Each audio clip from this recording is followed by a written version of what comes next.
Here it is, guys. Week 2 of our brand new series, The Joy Factor, is taken by our very own Mark Pomeroy, so tune in. Hey there, Elevate family. Great to have you with us this week. Let me ask you a question, those of you who are parents. Have you gone through the Happy Meal phase? Or maybe right now you're in the Happy Meal phase. It's some bold marketing right there from McDonald's, where the actual name of the product comes with a promise of satisfaction in the title. We've just come through that phase with our nephew. Any time we'd be driving, he'd see the golden arches. He'd ask, "Can I have a Happy Meal?" And if the answer was no, then immediately there would be tears, for which the only solution to stopping the crying is to relent and buy him a Happy Meal, which, by the way, would immediately stop the crying, make him happy, which in turn would make us happy. Well, of course, that is until the toy discovery took place, and happiness was now based on whether he did or didn't like the toy. But we use this word happy a lot. Here's some examples that you're no doubt familiar with. Happy birthday, Happy New Year, Happy Anniversary, Happy Hour. If you're in a bad mood, you'd say that you're not a happy camper. You'd be recommended to go to your happy place, and when you're in your happy place, hopefully you'll learn to, don't worry, be happy. Just recently, Will Smith got a little slap happy. There's even a company who runs some theme parks, you've probably heard of them, who describe their theme parks as the happiest place on earth. Now, this is despite the fact that you will experience endlessly long lines, likely baking hot temperatures, and exorbitant prices for absolutely everything. And I'm convinced that part of the reason that you walk away agreeing that that's the happiest place on earth is you're kind of trying to justify what you've just endured. You've just put up with the long lines. You've just endured the baking sun, and you've just handed over all this money, and you're convincing yourself that you got value, that this is indeed the happiest place on earth. But this word happiness is actually derived from the word happenstance. And happenstance really points to our happiness being linked to our circumstances. Get the right Happy Meal toy, you're happy. Ace your exam, you're happy. Have enough in your bank account to pay for the petrol you've just put in your car, you're happy. Jesus' first public teaching kind of overlapped with this idea of happiness. It's part of his most famous teaching, the Sermon on the Mount. He leads off with what we've come to call the Beatitudes, where Jesus lists off 9 principles and circumstances in which you'll be, well, he uses the word blessed. Now, we defined last week this word blessed that Jesus used as the state of being singularly favored by God. The idea that God not only loves you, he also likes you. He wants the best for you. And whilst this word that Jesus used, blessed, is a close cousin of the word happiness, it definitely goes a lot deeper. Now, one of the top trending hashtags in social media over the last decade is hashtag blessed. New shoes, take a photo, hashtag blessed. Vacay with Bay, take a photo at the beach, hashtag blessed. And yeah, great, terrific. Looks like you're blessed. Nothing wrong with these.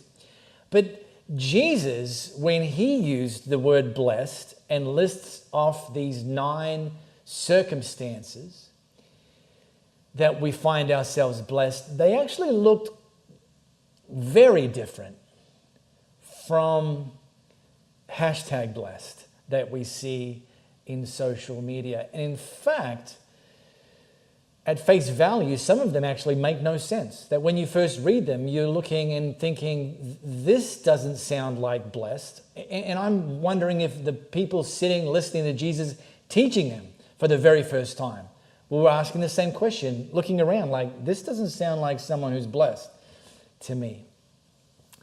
We've called this series The Joy Factor because these 9 principles, circumstances that Jesus outlines really set us up for how we can live a life filled with joy that actually aren't necessarily tethered to, how shall we call them, mountaintop circumstances. Last week, we taught from the first one. Jesus said, you're blessed when you're at the end of your rope, which, there you go, doesn't make sense at face value. But then he explains how that works. He then went on to say, you're blessed when you feel you've lost what's most dear to you. Again, doesn't make sense at face value. But then he went on to teach this. And these really typify how the idea of Jesus explaining what it means to be blessed can actually be in spite of circumstances, that you can actually be experiencing valley circumstances, difficulty, complications, challenges, and yet still be blessed and filled with joy despite your circumstances being less than ideal. And look, I would strongly encourage you, go back and either watch that from last week on this platform, or if you prefer to take your audio with you on a podcast, search Elevate Church Perth on all of the major podcast platforms, and you'll get that message, and it'll catch you up to this week. Well, I'm going to drop us into one of the next slices that Jesus taught. So if you've got your Bible or your Bible app, how about you pop that open to Matthew chapter 5, and I'm going to read from the Message version. So this was Jesus. He's just kind of climbed up a hill. His closest followers went there with him, and he started teaching them, and he just dropped truth bomb after truth bomb after truth bomb. This one makes a little more sense at face value than the first two. This is what Jesus went on to say. You're blessed when you're content with who you are. No more, no less. That's the moment you'll find yourselves proud owners of everything that can't be bought. Contentment is the key word that Jesus is double clicking on. Now let's have a look at how this might play out. I heard a story this week of a family who had 3 young children aged 9, 7, and 4. And on this particular evening, the kids were with Dad in the living room, and they were playing well together. And the living room was tidy while they were playing in it. Around 7:30, the youngest, their 4-year-old son, went up to his dad and said, Dad, I'm really tired. Can I please go to bed? And Dad said, no, you just need to play a little bit longer, son. And so Junior, 4-year-old boy, went back playing with his siblings for about another 20, 30 minutes. Then he came back over to Dad and said, Dad, can I please go to bed now? I'm really, really tired. Dad said, yeah, sure, absolutely. I just need you and your siblings, go ahead, brush your teeth, come back. We're going to say our prayers together, and then you can go to bed.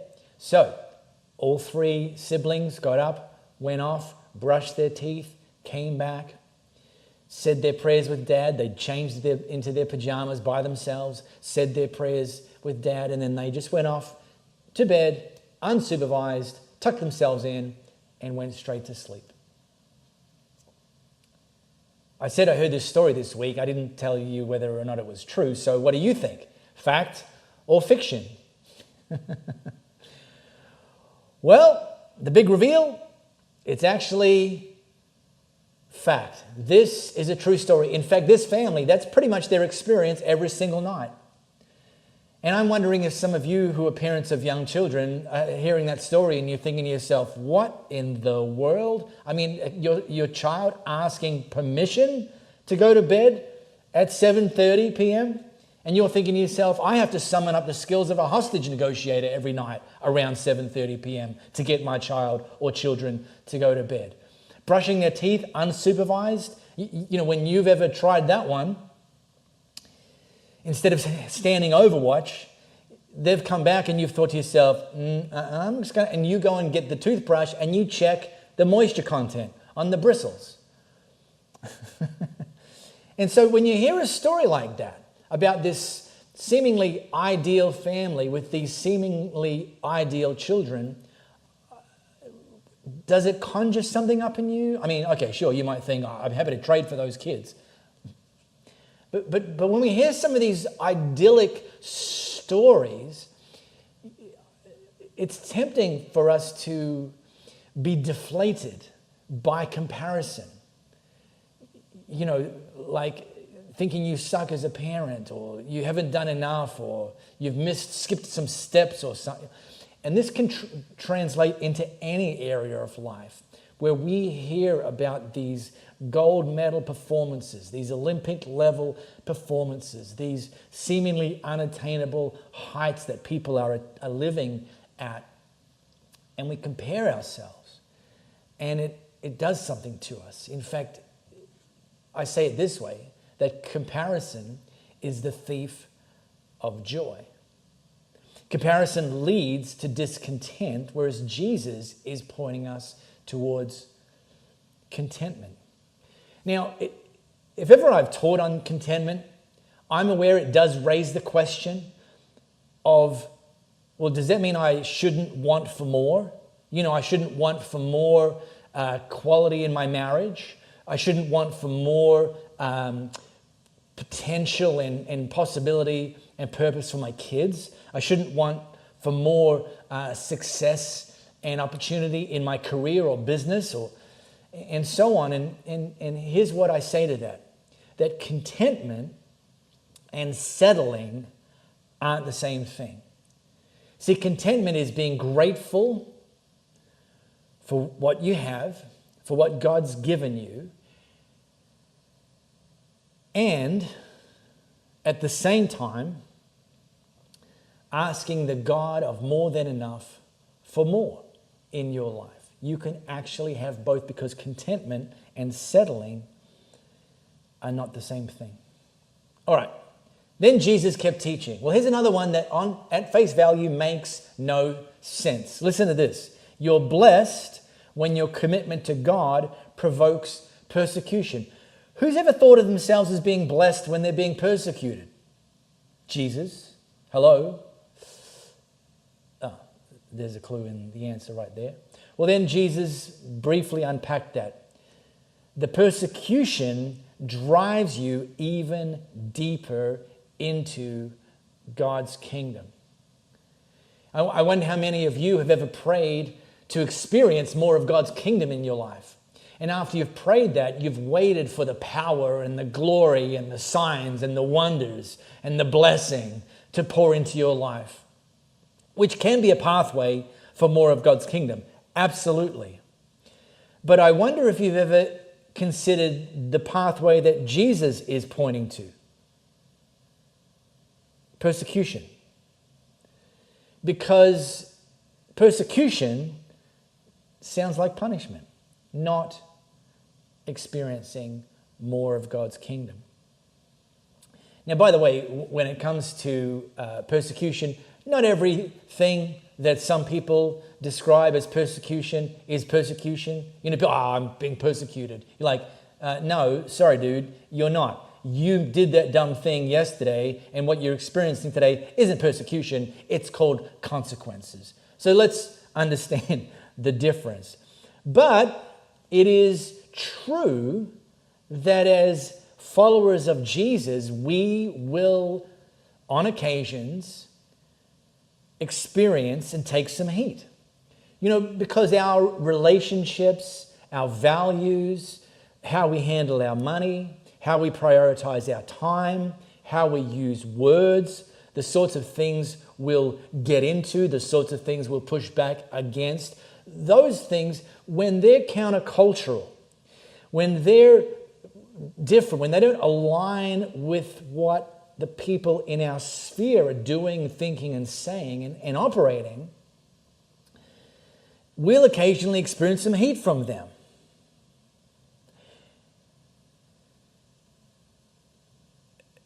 And Jesus is saying, yeah, that's right, you will. And you're blessed because it will drive you towards me.